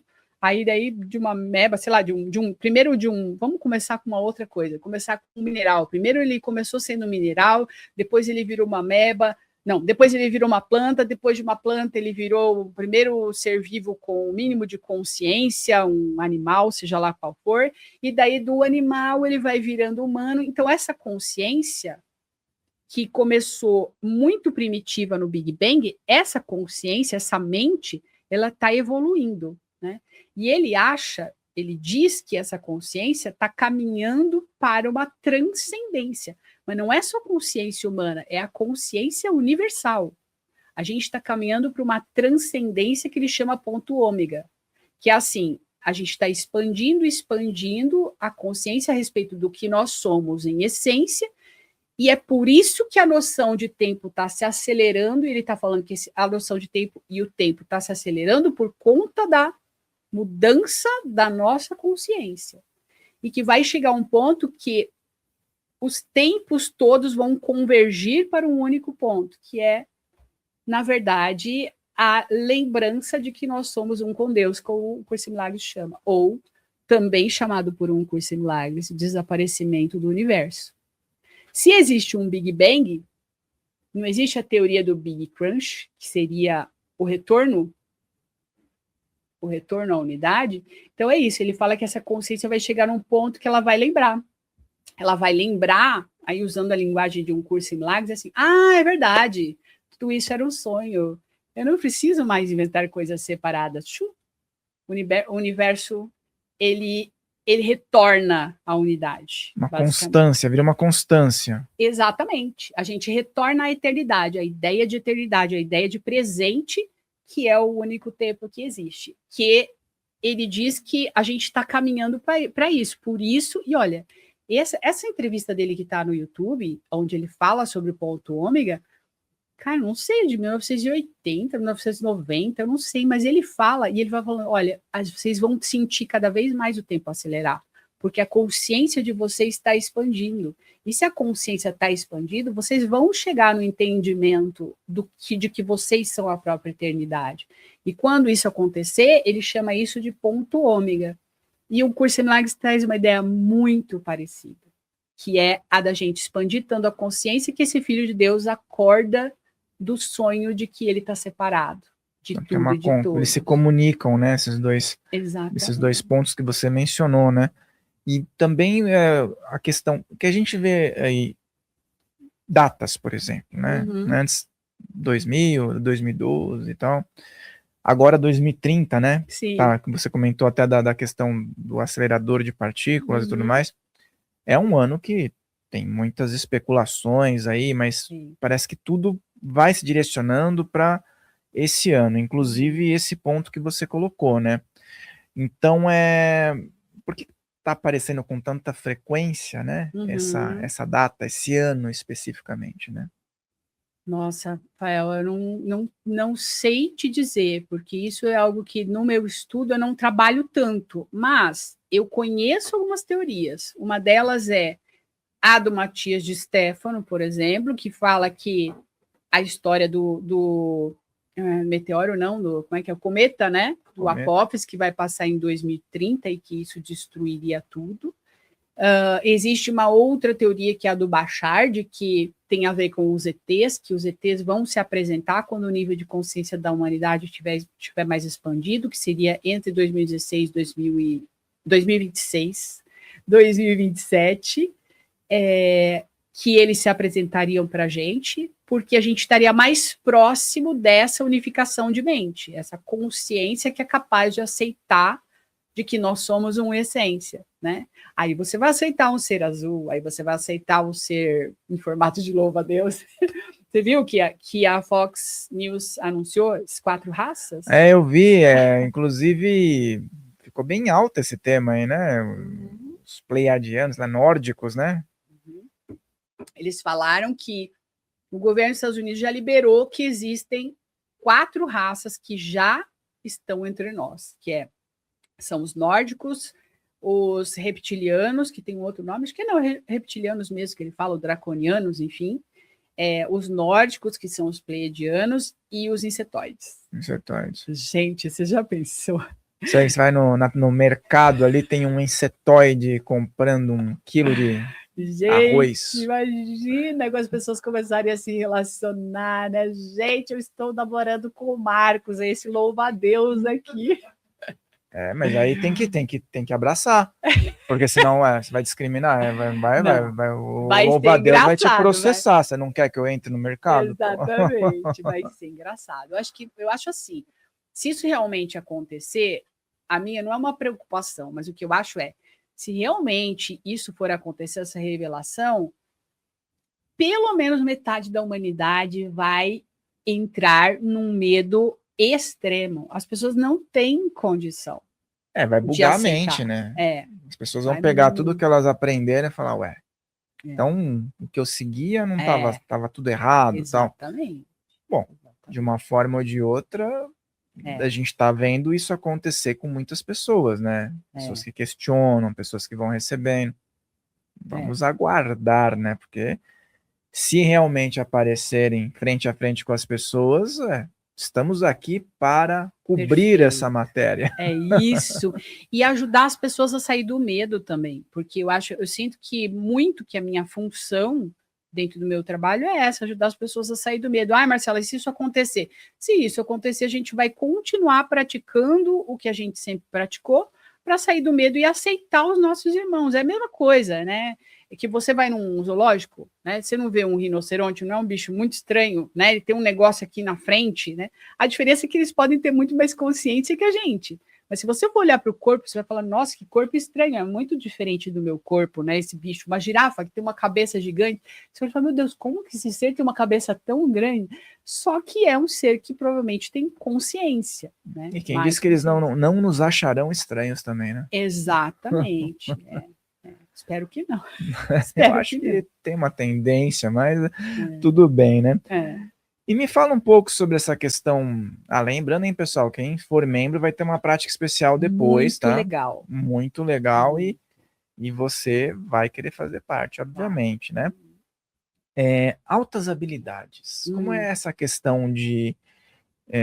porque hoje a gente vê que é como se fosse um diagnóstico, né? Que a pessoa recebe.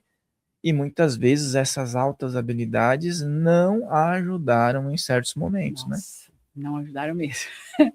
Então, o ano passado, e isso faz parte muito desse perdão, desse ressignificar de passado na minha vida. Eu acho que esse diagnóstico ele só veio para ajudar a ressignificar o meu passado. E entender que, o caminho que você seguiu é esse mesmo, entendeu? Desde criança, eu sabia que tinha algo, eu olhava para mim e percebia, me sentia diferente, eu achava que tinha algo diferente em mim, mas eu não sabia o que era. Eu passei a vida achando que eu tinha ou autismo, provavelmente autismo, ou algum tipo de depressão, porque eu não conseguia me encaixar normalmente nas coisas. Eu ia para o lugar, eu precisava estar estudando, os grupos que eu gostava de estar eram grupos de estudo, grupos onde eu aprendesse alguma coisa. Minha vida toda foi isso, né? Ao mesmo tempo que, quando eu era convidada para uma festa, eu vivia em tensão, porque eu falava assim, gente, eu quero ir embora, eu não quero ficar aqui falando nada. Eu não aguentava ficar ali só relaxando e curtindo. Eu não acho que isso é um problema, eu não acho que eu sou diferente no sentido de ser melhor ou pior, só que eu sofria muito, porque eu simplesmente não conseguia ficar ali simplesmente relaxando numa festa ou numa praia. Eu tenho um professor que que é o professor de estudos de superdotação e altas habilidades, que até um dia, se quiser chamar ele aqui, é maravilhoso, o professor Jean Alessandro. Ele fala assim... É um ruivo? É. Legal, tá não, chamado. Eu te passo o contato, você vai adorar, ele é incrível. Já vi os trabalhos. O Jean, ele fala assim, nossa, eu lembro que a vida inteira, né, eu ia com a minha namorada, minha esposa para a praia, eu sentava e eu não conseguia relaxar na praia como todo mundo relaxava, e eu ficava me sentindo mal, porque eu queria parar e ler um livro, porque eu queria parar e estudar alguma coisa, eu trabalhar em algum projeto, eu não conseguia simplesmente sentar e tomar uma cerveja como todo mundo e ficar olhando para o sol. E eu falei, gente, eu sou assim também. Então, só que isso, para mim, sempre batia no sentido de eu me sentir rejeitada, porque eu ia nos lugares e as crianças sacavam que eu era diferente. Porque eu queria fazer coisa, brincar de coisas de cientista, eu queria aprender, e elas falavam, não, cara, nós vamos brincar de outra coisa aqui, vem brincar com a gente aqui. E eu ficava assim, tá, não, eu vou, né, estudar, eu vou ler um livro, eu vou... A minha vida inteira foi isso. Só que tem uma coisa que se chama síndrome do impostor, que é assim, eles vão sacar que eu sou estranha, eles vão sacar que eu sou diferente, e eu quero que eles me aceitem. A vida toda eu tive isso. Então, eu meio que disfarçava, sabe? Mas passava um tempo, eu já pegava e abria um livro. Passava um tempo, ou se tinha alguém que era professor de alguma coisa, eu grudava na pessoa e falava, me ensina isso que você está aprendendo, eu quero saber. Esse era sempre foi o meu grande prazer. E o ano passado eu fui até porque eu vi uma neuropsicóloga que eles fazem uma testagem, né, de avaliação, porque eu queria saber se eu tinha autismo, né? Eu achava, eu sou autista. No stand-up comedy, o bullying que faziam comigo, a Marcela é autista. A Marcela é diferente, a Marcela é autista.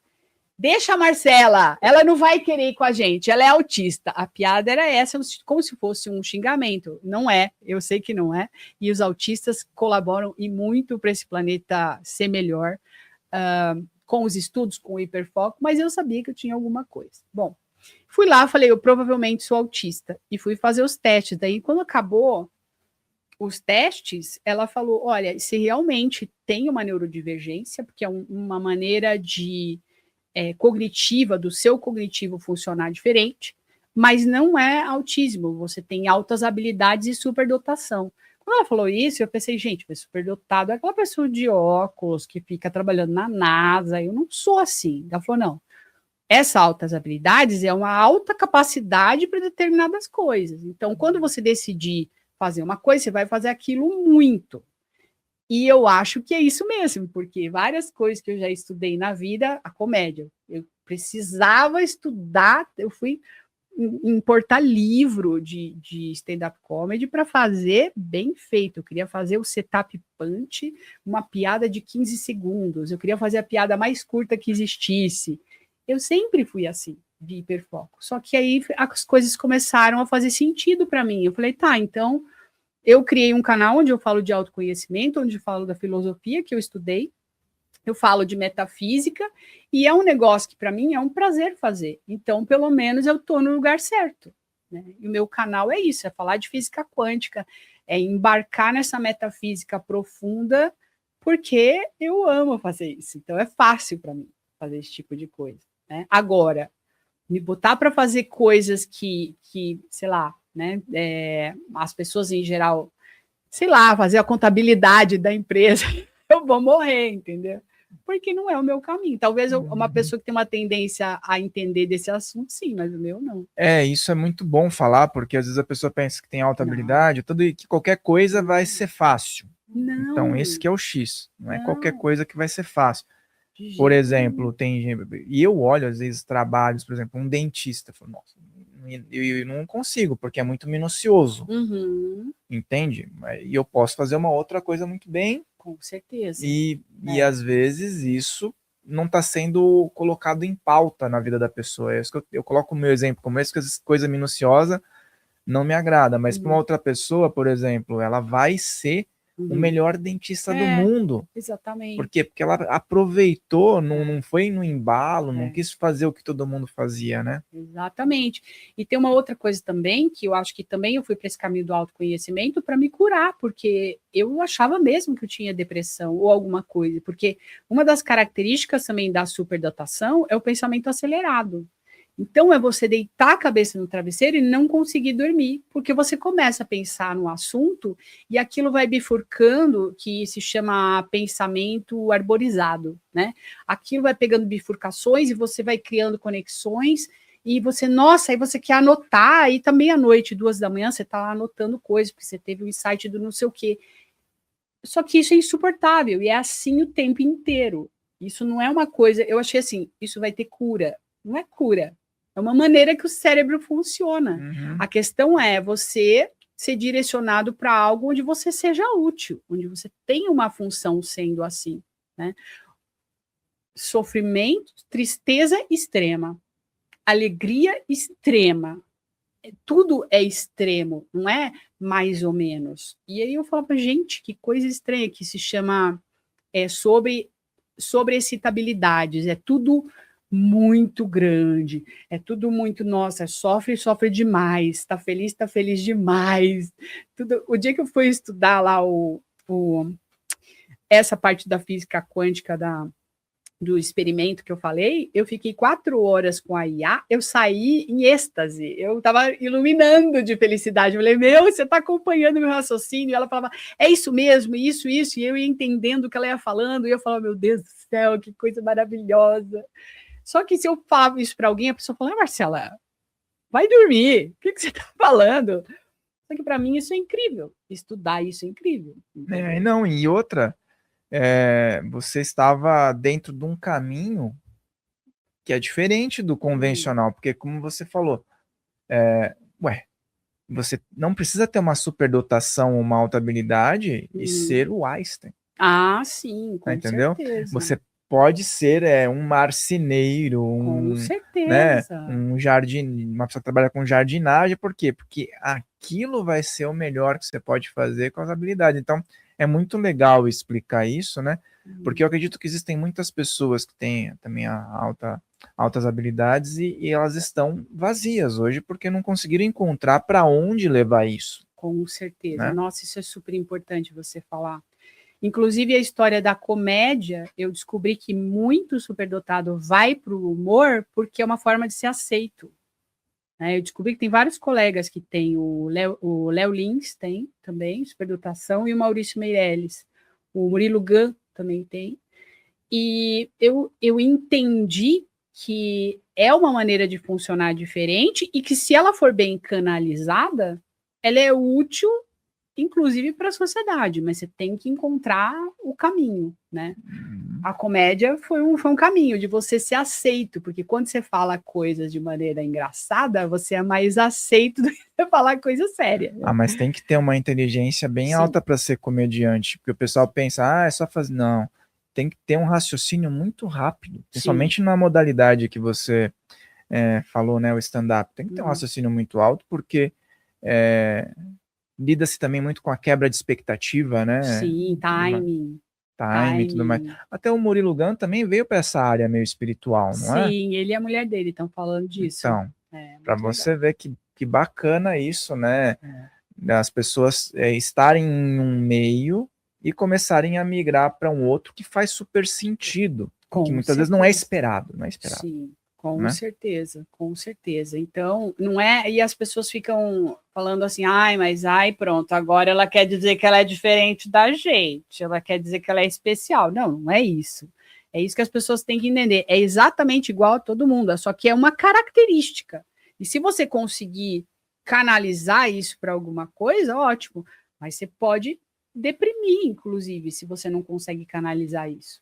Com certeza. Porque tem muito sofrimento na superdotação. A pessoa vive trancada na própria mente, entendeu? Eu olhava para os meus amigos, é muito engraçado, e falava, cara, eu quero ficar jogando vôlei na praia, que nem os meus amigos fazem. Só que eu chegava na praia, eu ia jogar vôlei, eu jogava uma vez, eu pegava o livro e ia ler, porque, na verdade, eu queria ler. Olha que saco. Tinha que ter uma máscara ali, né, para um momento de diversão, né? Mas para mim era assim, eu vou me curar. Na minha cabeça era assim, eu vou me curar, porque eu não consigo ficar o dia inteiro jogando vôlei como eles ficam. E isso é muito legal, porque eles estão se divertindo. Então eu tenho uma depressão, entendeu? Eu achava isso. Muito bom você ter falado sobre isso. Se você se identifica com alguma dessas questões, então manda para outras pessoas também para entenderem sobre o assunto. Uhum. Vão até o canal da Marcela, que está aqui embaixo, para que você possa também assistir outros conteúdos e também participar das iniciativas que ela propõe. Quero que você fale um pouco de todas as iniciativas, todas as possibilidades das pessoas que estão interessadas em saber mais sobre o seu trabalho possam aderir, né? Tá. Bom, eu tenho um curso que se chama Introdução à Mentalidade Unificada, que é justamente esse curso que ajuda a pessoa a tirar a mente da Matrix e colocar a mente nesse lugar de unificação, que é onde está o bem-estar, que é onde está a paz, que é onde a gente consegue subir uma montanha e enxergar as coisas de cima, né? E não se misturar com aquele lugar de sofrimento onde está todo mundo. Então você consegue, com a mentalidade unificada, o alívio. E o carro-chefe do meu canal é este livro. E eu tenho um grupo também que estuda esse livro toda semana. Mas o Mentalidade Unificada é o curso primeiro que a pessoa faz para daí entrar em um curso em Milagres. Está lá à Deixa disposição eu mostrar para o pessoal o no livro meu aqui. site. É um curso em milagres, para quem não conhece, é um livro pequenininho, ó. Pouca coisa, poucas páginas, Ele tá? é um Mas curso completo, ele tem vários itens, tem uma parte que é só de meditações, de liçõezinhas que você faz uma por dia, tem uma parte do livro texto, tem a parte de terapeutas, que é o manual de psicoterapia, que é incrível também, e esse livro é esse muito aqui legal. que ela me deu de presente, agradeço muito. O universo é um sonho, tá, pessoal? Então, olha que bacana, vou deixar Fala aqui. sobre o ponto ômega e fala sobre o desaparecimento do universo, tá aí dentro, tá tudo E é aí. muito legal isso aqui, até parece que até para pessoas mais jovens, assim, né, dá um estímulo maior, né? É muito legal, engraçado também. Muito bom. Minha amiga, gratidão pela sua participação. Eu que agradeço. Foi muito agradável conversar contigo novamente. Espero que a gente tenha novas possibilidades. Com certeza. E você que está aí, depois a gente vai ter uma prática com ela lá para os membros, tá? E quero que você deixe uma mensagem para o pessoal que acompanhou até aqui. Eu desejo que vocês encontrem um caminho que seja o melhor caminho para vocês. E vou deixar uma frase aqui para vocês pensarem sobre ela, que é o que esse livro aqui diz. Todo sofrimento é fruto de um equívoco de pensamento. Quando você corrige esse equívoco, você se liberta. Por isso, a verdade é feliz.